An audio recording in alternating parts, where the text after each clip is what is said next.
Iran crisis के 61 days हो चुके हैं। व्हाइट हाउस कह रहा है प्रेशर टैक्टिक्स काम कर रही है। पेंटागन कह रहा है यूएस फोर्सेस प्रिपेयर्ड है। लेकिन एक रिपोर्ट के मुताबिक vice president JD Vance privately pentagon के असेसमेंट्स को क्वेश्चन कर रहे हैं। मिसाइल स्टॉक पाइल लेवल्स पर डाउट उठा रहे हैं। एस्टिमेट्स कहती हैं कि 45% प्रिसीजन स्ट्राइक मिसाइल्स यूज हो चुके हैं। हाफ ऑफ थर्ड यानी कि terminal high altitude area defence interceptors, half of Patriot systems, 30% Tomahawks, इन्हें रिप्लेस करने में 3 से 5 साल लगेंगे। और इस डिबेट के बीच में जेडी वैंस और मार्को रूबियो 2028 के पॉसिबल रिपब्लिकन कंटेंडर्स है। क्या हो रहा है दुनिया में, समझते हैं। मैं हूं Gayatri and welcome to Gayatri speaks. Iran crisis अपने 61वें दिन में एंटर कर चुका है। वॉशिंगटन ट्राई कर रहा है प्रोजेक्ट करे कि सब कंट्रोल्ड है। व्हाइट हाउस कह रहा है कि प्रेशर टैक्टिक्स तेहरान पर काम कर रही है। पेंटागन कह रहा है कि यूएस फोर्सेस बिल्कुल प्रिपेयर्ड है। प्रेसिडेंट डोनाल्ड ट्रंप कह रहे हैं कि अमेरिका पोजीशन ऑफ स्ट्रेंथ में है और ईरान डिवास्टेटेड एंड फ्रैक्चर्ड है। सरफेस पर मैसेज डिसिप्लिन दिखता है, लेकिन वॉर टाइम गवर्नमेंट्स टेस्ट होती है, सिर्फ बैटलफील्ड पर इवेंट्स से नहीं बल्कि यूनिटी एट होम से भी। और एनालिस्ट की माने तो अभी टीम ट्रंप उस ट्रेन को फील कर रही है। एक नई रिपोर्ट आई है द अटलांटिक की। रिपोर्ट के मुताबिक vice president JD Vance privately pentagon की वर्जन ऑफ दिस वॉर को क्वेश्चन कर रहे हैं। उन्होंने डाउट्स रेज किए हैं कि क्या प्रेसिडेंट ट्रंप को कॉन्फ्लिक्ट की पूरी और सही पिक्चर मिल रही है या नहीं। यह एक सीरियस क्लेम है, क्योंकि इसका मतलब है कि मेन डिबेट अब सिर्फ ईरान के बारे में नहीं है बल्कि यूएस गवर्नमेंट के अंदर क्या हो रहा है उसके बारे में भी है। रिपोर्ट के मुताबिक वैंस ने क्वेश्चन रेज किए हैं यूएस मिसाइल स्टॉक पाइल्स के बारे में। वो कंसर्न है कि आर्म्स और स्टॉक पाइल कितना यूज हो चुका है और कितनी जल्दी उसको रिप्लेस किया जा सकता है। पब्लिकली पेंटागन कॉन्फिडेंस प्रोजेक्ट कर रहा है। वॉर सेक्रेटरी पीट हेग्सेथ ने कहा कि ईरान ने भारी मार झेली है। यूएस मिलिट्री रेडीनेस मजबूत बनी हुई है। उन्होंने कहा कि there is no cause for concern, चिंता का कोई कारण नहीं है। हेग्सेथ ने कहा किसी ने भी डिफेंस इंडस्ट्रियल बेस को इतनी तेजी और उद्देश्य के साथ दोबारा खड़ा नहीं किया जितना प्रेसिडेंट ट्रंप ने अपने पहले कार्यकाल में किया था। और अब हम आर्सेनल ऑफ फ्रीडम, स्वतंत्रता के शस्त्रागार का पुनर्निर्माण कर रहे हैं। हमारा डिफेंस इंडस्ट्रियल बेस आज वर्ल्ड वॉर 2 के बाद से सबसे अधिक जीवंत है और तेजी से बढ़ रहा है, लेकिन नंबर्स कहीं ज्यादा कॉम्प्लिकेटेड स्टोरी बताते हैं। एस्टिमेट्स के मुताबिक यूएस शायद कर चुका है at least 45% of its precision strike missiles इस वॉर में। Around half of its THAAD interceptors लगभग 50% यूज हो चुके हैं। Nearly half of its Patriot missile system 50% इस्तेमाल हो गए हैं और around 30% of its Tomahawk missile stockpile भी वॉर में यूज हो चुका है। ये कोई ऑर्डिनरी मिसाइल्स नहीं है, ये यूएस आर्सेनल के मोस्ट एडवांस्ड सिस्टम में से एक है। एक्सपर्ट्स कह रहे हैं कि इन्हें रिप्लेस करने में 3 से 5 साल लग सकते हैं। मार्च में पेंटागन ने रिपोर्टेडली $200 बिलियन इमरजेंसी फंडिंग मांगी थी। वो मनी चाहिए थी to sustain the war efforts. ये अपने आप में बताता है कि प्रेशर रियल है। Missiles used in one war can not be used in next one. और यूनाइटेड स्टेट्स प्रिपेयर नहीं कर रहा है सिर्फ ईरान के लिए, बात उससे कहीं ज्यादा सीरियस है, क्योंकि यूएस को प्रिपेयर्ड रहना पड़ेगा और नजर रखनी पड़ेगी चाइना के ऊपर भी, इंडो पैसिफिक में रशिया के ऊपर भी और नॉर्थ कोरिया को भी भूलना नहीं चाहिए। हर मिसाइल जो ईरान में यूज हुआ वो एक मिसाइल कम है, जिस बात पर एडवाइजरीज नजर रख रहे हुए हैं। दोस्तों, मेरे ख्याल से इस रिपोर्ट का टाइमिंग सिग्निफिकेंट है। पीट हेग्सेथ को कांग्रेस में लॉ मेकर्स का सामना करना पड़ा यूएस पार्लियामेंट में। ये उनकी first major Capitol Hill hearing थी since the war began. Officially ये 2027 डिफेंस बजट के बारे में थी, लेकिन real question went far beyond spending. Lawmakers ने उन्हें प्रेस किया की कंसर्न्स पर। एक लॉ मेकर ने कहा कि अभी सिर्फ 2 महीने हुए हैं। मैं आपको याद दिला दूं कि संघर्ष को अभी केवल 2 महीने हुए हैं। कहीं मैं भूल न जाऊं और मेरी पीढ़ी समझती है कि हम इराक में कितने समय तक रहे, अफगानिस्तान में कितने समय तक रहे, वियतनाम में कितने समय तक रहे। अमेरिकी लोगों की सुरक्षा के लिए यह एक अस्तित्व की लड़ाई है, एग्जिस्टेंशियल फाइट, जिसे शुरू हुए 2 महीने हुए हैं। ईरान के पास न्यूक्लियर बॉम्ब नहीं हो सकता। बेसिकली कहने का मतलब यह है कि ईरान कॉन्फ्लिक्ट के 2 महीने हो चुके हैं और ये याद दिलाने की जरूरत नहीं कि इराक, वियतनाम और अफगानिस्तान में क्या हुआ था। बेसिकली सवाल किया जा रहा था एडमिनिस्ट्रेशन की ईरान के पास न्यूक्लियर की थ्योरी को लेकर।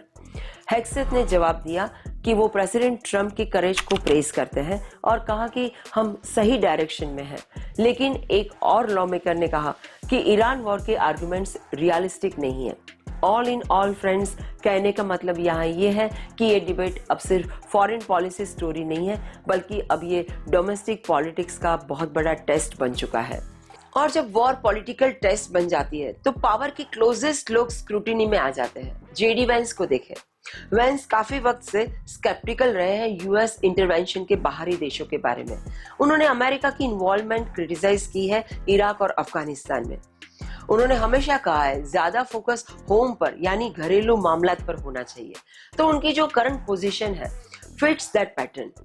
इस वॉर के स्टार्ट में वो इसके सबसे बड़े डिफेंडर नहीं थे। रिपोर्ट्स सजेस्ट करती है कि उन्हें रिजर्वेशंस थे वॉर के बारे में। अब जैसे जैसे वॉर के जमीनी असर और कॉस्ट राइज हो रहे हैं तो वो और ज्यादा अपनी पोजीशन को लेकर सामने आ रहे हैं। पब्लिकली उन्होंने सभी स्पेकुलेशंस को रिजेक्ट कर दिया था कि एडमिनिस्ट्रेशन डिवाइडेड है और आपस में यूनिटी नहीं है, लेकिन पॉलिटिकली वेंस के स्टेक्स स्वाभाविक है। वो vice president of the United states है और उनको possible Republican contender for the president post भी देखा जा रहा है इन 2028 में। वेंस के लिए ये एक बड़ा टेस्ट है क्योंकि फिलहाल पॉलिटिकल पोजीशन उनके लिए is like tight rope walking. अगर वॉर से फायदा हुआ तो उस फायदे के हिस्सेदार होना चाहेंगे, लेकिन अगर जंग से नुकसान होते हैं तो वो उनके पास कोई ना कोई तरीका होना चाहिए जहां वो कह सके कि मैं इस वॉर के पूरी तरह पक्ष में नहीं था। ये बैलेंस वो स्ट्राइक करने की कोशिश कर रहे हैं फिलहाल, और वेंस इसमें अकेले नहीं है। Secretary of state Marco Rubio भी 2028 की प्रेसिडेंशियल उम्मीदवारों में अपनी किस्मत आजमाना चाहेंगे। वेनेजुएला ऑपरेशन जनवरी में जब हुआ तो रूबियो एकदम सामने दिखाई दे रहे थे, लेकिन ईरान पर कुछ खास नजर नहीं आ रहे हैं। जब उनसे की डिसीजंस के बारे में पूछा जाता है वो लार्जली वापस सवाल के जवाब ट्रंप की तरफ ही डिफ्लेक्ट कर देते हैं। फॉर एग्जाम्पल, जब उनसे पूछा गया कि if there is no deal what comes next, तो क्या कहा उन्होंने कि well again that is the president's decisions to make. मैं सभी को यह याद दिलाते हुए शुरुआत करना चाहूंगा कि ईरान पर लगे सैंक्शंस का स्तर असाधारण है, ईरान पर दबाव असाधारण है। मुझे लगता है कि अभी और भी अधिक दबाव बनाया जा सकता है। मतलब पृथ्वी उतनी गोल नहीं है जितने रूबियो के जवाब। यह भी एक कैलकुलेशन है। जब आउटकम्स अनसर्टेन है तो पहले खुद को ऐसे डिसीजन से दूर कर लो या दूरी बना लो। तो हम एक्चुअली क्या देख रहे हैं? War between the United States and Iran, लेकिन साथ में एक test of power inside Washington भी। Pentagon is projecting control. अंदर एक खामोशी है और रिपब्लिकन होपफुल्स अपना हर कदम आगे के लिए फूक फूक कर चल रहे हैं। बैटलफील्ड गल्फ में हो सकता है, लेकिन पॉलिटिकल आफ्टरशॉक्स 2028 प्रेसिडेंशियल रेस तक पहुंच सकते हैं।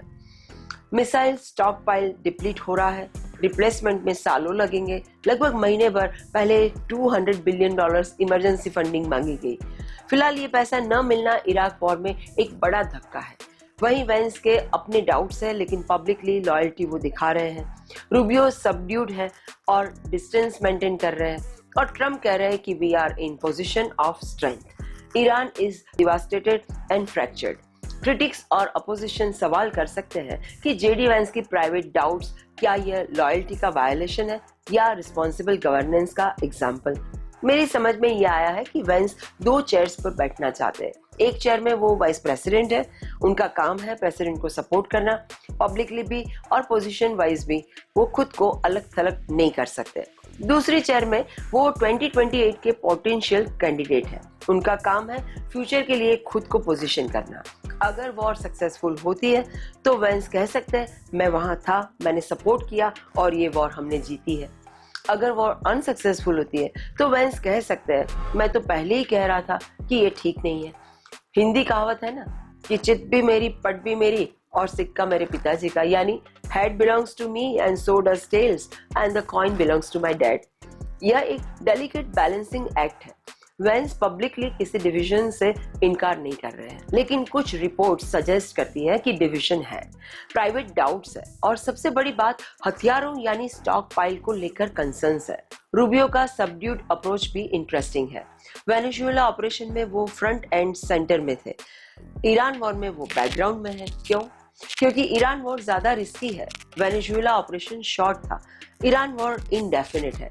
रूबियो डिस्टेंस मेंटेन कर रहे हैं। अगर वॉर सक्सेसफुल होती है तो वो क्रेडिट क्लेम कर सकते हैं, लेकिन अगर अनसक्सेसफुल होती है तो वो कह सकते हैं कि यह ट्रम्प की स्ट्रैटेजी थी, मैंने तो सिर्फ फॉलो किया। दोस्तों, इसी को पॉलिटिक्स कहते हैं। और success has many fathers and failures has none. War क्या करवट लेगी और सत्ता और पावर के इस खेल में क्या होगा, इसका साक्षी तो सिर्फ समय ही होगा। मैं ऐसे ही एक्सप्लेनर्स और खबरों के पहलुओं को आपके लिए डिकोड करती रहूंगी, बिकॉज न्यूज एक होती है लेकिन उसके असर कई सारे। अगर आपको ये ब्रेकडाउन इंसाइटफुल लगा तो इसे शेयर कीजिए, लाइक कीजिए और चैनल को सब्सक्राइब कीजिए। मैं हूं गायत्री और आप देख रहे हैं गायत्री स्पीक्स। मिलते हैं अगले एपिसोड में।